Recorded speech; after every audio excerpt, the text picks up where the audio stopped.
नमस्कार। आकाशवाणी जयपुर अजमेर से प्रस्तुत हैं प्रादेशिक समाचार।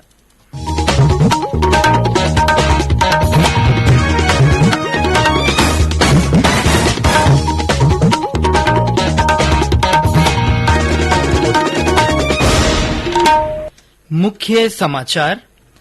अखिल भारतीय विधिक सेवा प्राधिकरण सम्मेलन आज से जयपुर में। मुख्य न्यायाधीश न्यायमूर्ति एनवी रमना विधानसभा में डिजिटल संग्रहालय का लोकार्पण करेंगे। प्रधानमंत्री नरेंद्र मोदी आज उत्तर प्रदेश में बुंदेलखंड एक्सप्रेसवे का शुभारंभ करेंगे। श्रीगंगानगर में भारी बारिश से बने बाढ़ जैसे हालात को लेकर प्रशासन मुस्तैद। सेना और बीएसएफ की टीमें पानी निकालने में जुटी। और संसद के मानसून सत्र से पहले सर्वदलीय बैठक आज, सत्र 18 जुलाई से। समाचारों के साथ मैं सिद्धार्थ जैन और अब समाचार विस्तार से। अखिल भारतीय विधिक सेवा प्राधिकरण सम्मेलन आज से शुरू हो रहा है। उच्चतम न्यायालय के मुख्य न्यायाधीश एनवी रमना सम्मेलन में उद्घाटन भाषण देंगे। जयपुर के जेईसीसी कन्वेंशन सेंटर में आयोजित होने वाले 2 दिवसीय सम्मेलन में देश भर के कई वरिष्ठ न्यायाधीश और कानून विशेषज्ञ शिरकत करेंगे। उद्घाटन समारोह में मुख्यमंत्री अशोक गहलोत, केंद्रीय विधि और न्याय मंत्री किरेन रिजिजू, उच्चतम न्यायालय के न्यायाधीश न्यायमूर्ति उदय उमेश ललित तथा राजस्थान उच्च न्यायालय के मुख्य न्यायाधीश एस शिंदे का भी संबोधन होगा। इस कार्यक्रम में उच्चतम न्यायालय के 16 न्यायाधीश और उच्च न्यायालयों के कई मुख्य न्यायाधीश तथा न्यायाधीश शामिल होंगे। बाद में मुख्य न्यायाधीश न्यायमूर्ति एनवी रमना राजस्थान विधानसभा में बने डिजिटल संग्रहालय का लोकार्पण भी करेंगे। इस दौरान राष्ट्रमंडल संसदीय संघ की राजस्थान शाखा के तत्वाधान में संसदीय लोकतंत्र के 75 वर्ष विषय पर सेमिनार भी होगी। कार्यक्रम में मुख्यमंत्री अशोक गहलोत, उच्चतम न्यायालय के न्यायाधीश न्यायाधिपति अजय रस्तोगी और न्यायाधिपति दिनेश माहेश्वरी तथा राजस्थान उच्च न्यायालय के मुख्य न्यायाधीश न्यायाधिपति संभाजी शिवाजी शिंदे शामिल होंगे। प्रधानमंत्री नरेंद्र मोदी आज उत्तर प्रदेश में जालौन जिले के कैथेरी गांव में बुंदेलखंड एक्सप्रेसवे का उद्घाटन करेंगे। 297 किलोमीटर लंबे 4 लेन के इस एक्सप्रेसवे के निर्माण पर लगभग 14,850 करोड़ रुपए की लागत आई है। बाद में इसे 6 लेन तक विस्तारित किया जा सकेगा। ये चित्रकूट जिले में भरतकूप के पास गोंडा गांव में राष्ट्रीय राजमार्ग 35 से इटावा जिले के कुदरेल गांव तक जाता है, जहां ये आगरा लखनऊ एक्सप्रेसवे से मिल जाता है। संपर्क बढ़ाने के साथ साथ बुंदेलखंड एक्सप्रेसवे आर्थिक विकास को भी बढ़ावा देगा। इससे स्थानीय लोगों को रोजगार के अवसर मिल सकेंगे। पेट्रोलियम और प्राकृतिक गैस मंत्री हरदीप सिंह पुरी ने कल 14 राज्यों में 166 सीएनजी स्टेशनों का लोकार्पण किया। इस अवसर पर श्री पुरी ने कहा कि 400 करोड़ रुपए की लागत से चालू किए गए ये सीएनजी स्टेशन देश में गैस आधारित बुनियादी ढांचे और स्वच्छ ईंधन की उपलब्धता को हर मजबूत बनाएंगे। उन्होंने कहा कि इन स्टेशनों से करीब 1000 लोगों को रोजगार मिलेगा। उन्होंने ये भी कहा कि अगले 2 वर्षों में सीएनजी स्टेशनों की संख्या 8000 तक बढ़ाई जाएगी। श्री पुरी ने कहा कि वर्तमान में सीएनजी स्टेशनों की संख्या 4500 से ज्यादा हो गई है, जबकि 2014 में देश भर में लगभग 900 ही सीएनजी स्टेशन थे। प्रदेश में कल कोरोना संक्रमण के 174 नए मामले सामने आए। वहीं 203 मरीज इस बीमारी से स्वस्थ हुए।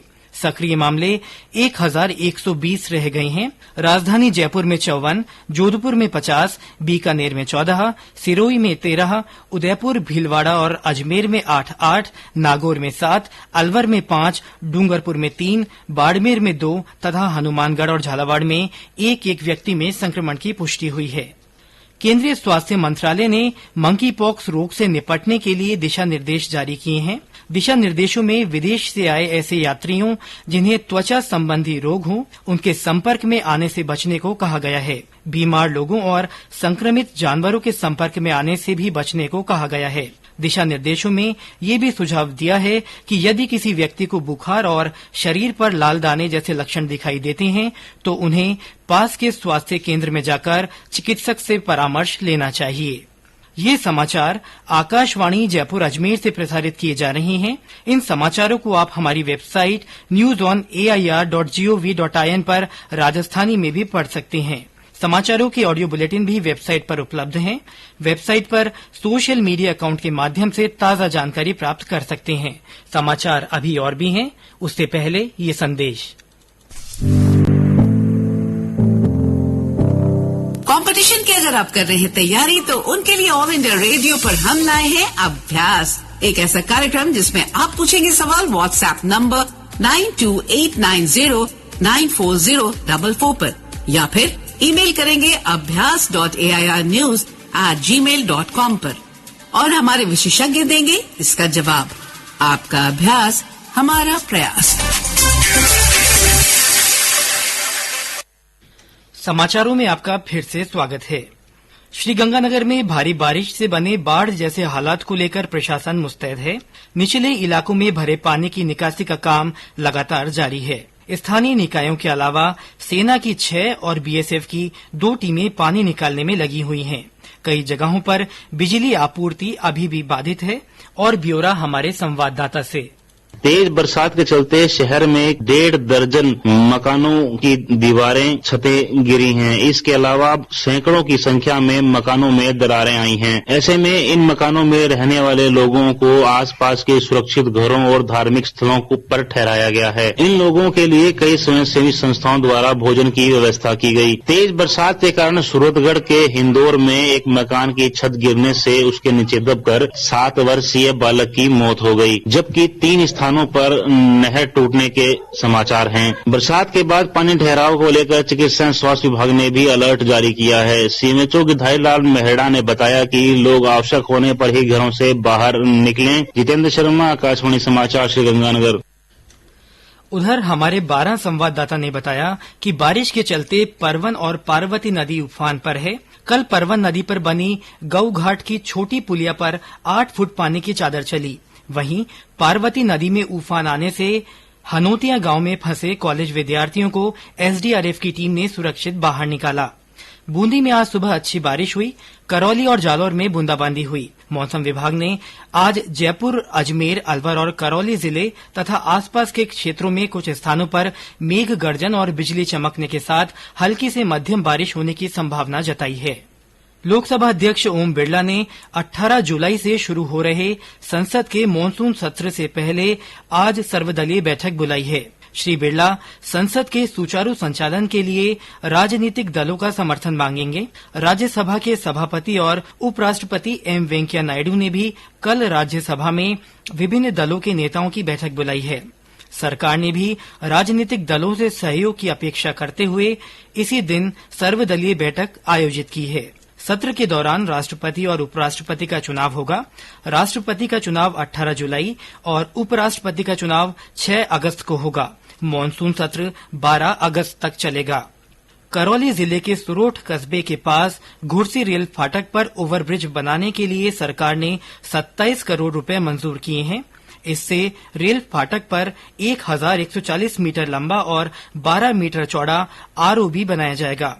ओवरब्रिज बनने से जयपुर से अलवर की दूरी 15 किलोमीटर तक कम हो जाएगी। प्रदेश के सभी जिलों में राजीव गांधी ओलंपिक खेलों का आयोजन किया जाएगा। इसके प्रचार प्रसार के लिए मशाल यात्रा आज से 3 दिन तक बाड़मेर जिले में रहेगी। जिला परिषद के मुख्य कार्यकारी अधिकारी ओम प्रकाश बिश्नोई ने बताया कि मशाल यात्रा जिले के कल्याणपुर, पचपदरा, पाटौदी, गिड़ा, बायतू, बाड़मेर शहर और ग्रामीण पंचायत समितियों का भ्रमण करेगी। इस दौरान स्थानीय जनप्रतिनिधियों, प्रशासन और खिलाड़ियों की ओर से जगह जगह मशाल यात्रा का भव्य स्वागत किया जाएगा। प्रधानमंत्री नरेंद्र मोदी इस महीने की 31 तारीख को आकाशवाणी से मन की बात कार्यक्रम में अपने विचार साझा करेंगे। ये इस मासिक रेडियो कार्यक्रम की 91वीं कड़ी होगी। और अंत में मुख्य समाचार एक बार फिर। अखिल भारतीय विधिक सेवा प्राधिकरण सम्मेलन आज से जयपुर में होगा। मुख्य न्यायाधीश न्यायमूर्ति एनवी रमना विधानसभा में डिजिटल संग्रहालय का लोकार्पण करेंगे। प्रधानमंत्री नरेंद्र मोदी आज उत्तर प्रदेश में बुंदेलखंड एक्सप्रेस वे का शुभारंभ करेंगे। श्रीगंगानगर में भारी बारिश से बने बाढ़ जैसे हालात को लेकर प्रशासन मुस्तैद है। सेना और बीएसएफ की टीमें पानी निकालने में जुटी है। और संसद के मानसून सत्र से पहले आज सर्वदलीय बैठक बुलाई गई है। सत्र 18 जुलाई से शुरू होगा। इसी के साथ प्रादेशिक समाचार बुलेटिन समाप्त हुआ। नमस्कार।